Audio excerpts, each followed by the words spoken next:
नमस्कार दोस्तों, स्वागत है आप सबका अल्ट्रा हील होम्योपैथी में।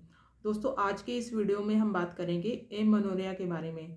दोस्तों एमेनोरेया मीन्स एब्सेंट मेंसेस। अगर मेंसेस एब्सेंट हैं, लेट हो गए हैं और टाइम से नहीं आ रहे हैं तो उस कंडीशन को हम एमेनोरेया बोलते हैं। अब दोस्तों बात करते हैं एमेनोरेया की टाइप्स की। तो amenorrhoea is mostly of two types, primary amenorrhoea and secondary amenorrhoea. दोस्तों प्राइमरी एमेनोरेया उस कंडीशन को बोलते हैं जब लड़की 15 साल से ज़्यादा की हो गई है और उसको पीरियड्स जो है वो अभी तक अपीयर नहीं हुए हैं। तो फर्स्ट टाइम में भी पीरियड्स उसको 15 साल से ज़्यादा हो गए हैं और पीरियड्स नहीं आए हैं, तो उस केस को हम प्राइमरी एमेनोरेया बोलते हैं। अब दोस्तों हम बात करते हैं सेकेंडरी एमेनोरेया की। अगर फीमेल को लगातार 3 महीने से ज़्यादा हो गए हैं और पीरियड्स जो है वो आना बंद हो गए हैं, तो लेट हो रहे हैं पीरियड्स, तो उस केस को हम सेकेंडरी एमेनोरेया बोलते हैं। अब दोस्तों सेकेंडरी एमेनोरेया की बहुत सारे कॉज हो सकते हैं, जिसमें मोस्ट इम्पॉर्टेंट है ओवेरियन डिसफंक्शन। अब ओवेरियन डिसफंक्शन में मोस्टली आ जाता है आपके जो ओवेरियन डिसीजेज हैं। अब मेनली पीसीओएस है, ओवेरियन सिस्ट हैं, ओवेरियन ट्यूमर्स हैं, एंडोमेट्रियोसिस है या पेल्विक इन्फ्लेमेटरी डिसीज़ है। तो ये सारी कंडीशंस ओवरीज को, डिसीज़ कंडीशंस ओवरीज को अफेक्ट करती हैं, जिससे कि हार्मोन्स जो है वो इम्बैलेंस हो जाता है या फिर लेट हो जाते हैं। तो इसलिए पीरियड्स को रेगुलेट करने के लिए ओवरीज का फंक्शन, नॉर्मल फंक्शन होना बहुत ज़रूरी है। अब दोस्तों हम बात करते हैं कि ओवरीज का जो नॉर्मल फंक्शन क्या है, जो हार्मोन्स जो है रेगुलेट करते हैं मेंस्ट्रुअल साइकिल की, उसके बारे में हम बात करते हैं। तो दोस्तों ओवरीज जो है हार्मोन, चार बेसिकली हार्मोन सिक्रीट करती हैं जिसकी वजह से मेंस्ट्रुअल साइकिल रेगुलेट होती है। मोस्टली वो है LH, FSH, oestrogen and progesterone. तो ये चारों हार्मोन्स जो हैं वो बहुत इंपॉर्टेंट रोल प्ले करते हैं मेंस्ट्रुअल साइकिल को रेगुलेट करने में। अगर दोस्तों ओवरीज में कोई डिसीज़ कंडीशन है जिसकी वजह से ये चारों हार्मोन्स जो हैं इरेगुलेट हो रहे हैं, तो उस कंडीशन की वजह से मेंस्ट्रुअल साइकिल डिस्टर्ब होती है। तो इनका ओवरीज का फंक्शन नॉर्मल होना बहुत ज़रूरी है मेंस्ट्रुअल साइकिल को रेगुलेट करने के लिए। Friends, this is the normal menstrual cycle. First one is the follicular phase or proliferative phase. The second is the luteal phase, also known as secretory phase.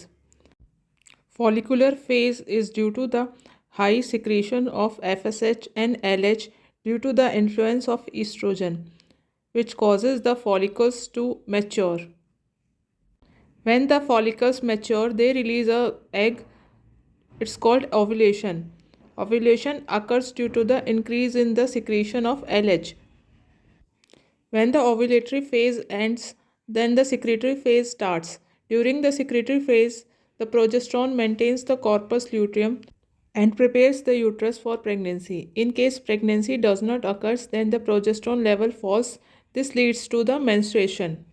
For the normal menstrual cycle to occur, all these hormones should be in balance. Irregularity in the release of these hormones due to any cause leads to the irregular menstrual cycle. तो दोस्तों अब हम बात करते हैं कि कौन सी top homeopathy की मेडिसिन हैं जो कि एमेनोरेया के केसेस में हम यूज़ कर सकते हैं और वो मेंस्ट्रुअल साइकिल को रेगुलेट करने में हेल्पफुल रहती हैं। तो दोस्तों जो टॉप हमारी होम्योपैथी की मेडिसिन है मेंस्ट्रुअल साइकिल को रेगुलेट करने में हेल्पफुल है, वो है पल्सेटिला नाइग्रिकन्स। तो दोस्तों पल्सेटिला एक इम्पॉर्टेंट फीमेल मेडिसिन है। ये उन फीमेल्स में दी जाती है जिसमें कि लेट और स्केंटी मेंसेस की हिस्ट्री रहती है। तो पेशेंट को पहले शुरू से ही हिस्ट्री रहती है कि उसको पीरियड्स हमेशा लेट आते हैं और बहुत ज़्यादा कम मात्रा में उसको डिस्चार्ज होता है, फ्लो होता है। तो पीरियड्स टाइम पे पेशेंट को बहुत ज़्यादा दर्द रहता है और हिस्ट्री है लेट और स्केंटी मेंसेस की, तो उन केसेस में पल्सेटिला बहुत अच्छा काम करती है। अब दोस्तों बात करते हैं उसके मूड डिस्पोजिशन की। अगर जो पल्सेटिला की जो फीमेल रहती है उसको बहुत जल्दी रोना आता है, वो बात बात पे रोती है, बहुत ज़्यादा चिड़चिड़ा उसका स्वभाव रहता है और उसको बहुत जल्दी गुस्सा आ जाता है, तो उन केसेस में पल्सेटिला बहुत अच्छा काम करती है। अब हम बात करते हैं उसकी मोडालिटीज़ की।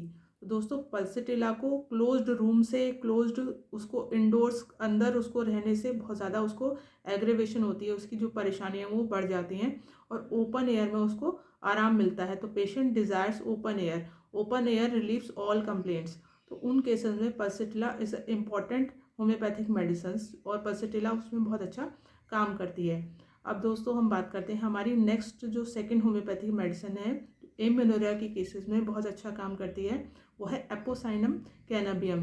दोस्तों एपोसाइनम कैनाबियम उन केसेस में इंडिकेटेड रहती है जिसमें कि मेंसेस सप्रेशन है, मेंसेस नहीं आ रहे हैं, एमेनोरिया है, और पर उसको ड्रॉप्सिकल कंडीशन, स्वेलिंग है एब्डोमेन में, लोअर पार्ट में एब्डोमेन के उसको स्वेलिंग है, और उसके साथ साथ पीरियड्स जो है वो एब्सेंट है।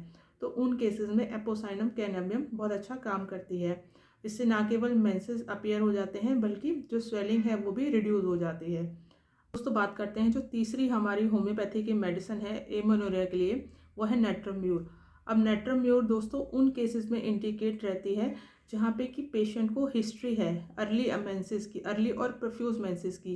पहले तो पेशेंट को हर 15-15 दिन पे पीरियड्स आ जाते हैं और बहुत ज़्यादा हैवी ब्लीडिंग होती है, पर काफ़ी टाइम से उसको पीरियड्स जो हैं वो अब कम्प्लीटली स्टॉप हो गए, आ नहीं रहे हैं। उसके साथ पेशेंट को बहुत ज़्यादा हेडेक की कंप्लेंट है और एनीमिया उसको हो गया है, तो उसको खून की कमी बहुत ज़्यादा है और वीकनेस बहुत ज़्यादा रहती है। तो उन केसेस में नेट्रम्यूर बहुत अच्छा काम करती है। पेशेंट को भूख नहीं लगती है और बहुत ज़्यादा वीकनेस उसको फील होती है, उसके साथ उसको नमक खाना बहुत अच्छा लगता है, तो उन केसेस में नेट्रम्यूर बहुत अच्छा काम करती है। अब दोस्तों हम बात करते हैं हमारी फोर्थ होम्योपैथी की कौन सी मेडिसिन है जो कि एमेनोरिया के केसेस में बहुत अच्छा काम करती है। दोस्तों फोर्थ हमारी होम्योपैथी की मेडिसिन है सीपिया ऑफिशिनालिस। दोस्तों sepia officinalis is also a very good female medicine. अब जो सीपिया है उसके जो इंडिकेशंस रहते हैं mostly in cases of irregular menses, history रहती है इरेगुलर मेंसेस की, मेंसेस कभी भी टाइम से नहीं आते हैं, बहुत ज़्यादा पेनफुल रहते हैं। उसके साथ साथ पेशेंट को कमर दर्द की और ल्यूकोरिया की भी बहुत ज़्यादा प्रॉब्लम रहती है, उसको बहुत ज़्यादा हैवी ल्यूकोरिया रहता है और उसको इचिंग की भी प्रॉब्लम रहती है जेनाइटल्स में, और उसके साथ पेशेंट को पेल्विक इन्फ्लेमेटरी डिसीज़ की या एंडोमेट्रियोसिस की कंप्लेंट्स हैं। तो उन केसेस में सीपिया ऑफिशिनालिस बहुत अच्छा काम करती है। और अगर हम उस पेशेंट को सीपिया अगर देते हैं तो उससे ना केवल मेंसेस रेगुलेट होते हैं बल्कि जो यूट्रस में और ओवरीज में पैथोलॉजी है वो भी उसको कम्प्लीटली वो ख़त्म होती है, स्टॉप होती है।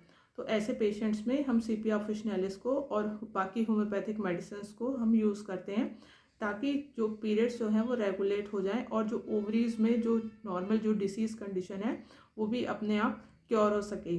तो दोस्तों होम्योपैथिक मेडिसिन बहुत अच्छा काम करती हैं उन केसेस में जिसमें कि इरेगुलर मेंस्ट्रुअल साइकिल्स की हिस्ट्री है और ओवरियन डिसीज कंडीशन है। इसके लिए आपको इम्पॉर्टेंट है अपना जांच कराना, अपने हार्मोन्स की एनालिसिस कराना, और आपको एक हेल्दी लाइफस्टाइल और आपको अपनाना चाहिए, कम्प्लीटली स्ट्रेस फ्री रहना चाहिए, क्योंकि ये भी काफ़ी रोल प्ले करते हैं हमारे जो हार्मोन्स को रेगुलेट करने में, जिसकी वजह से हमारी जो मेंस्ट्रुअल साइकिल है वो अफेक्ट होती है। तो दोस्तों उम्मीद है आपको मेरी ये जानकारी अच्छी लगी होगी। ऐसी ही जानकारी के लिए मेरे इस चैनल को लाइक एंड सब्सक्राइब करना ना भूलें दोस्तों। फिर मिलेंगे एक नई जानकारी के साथ नेक्स्ट वीडियो में। तब तक के लिए goodbye and take care.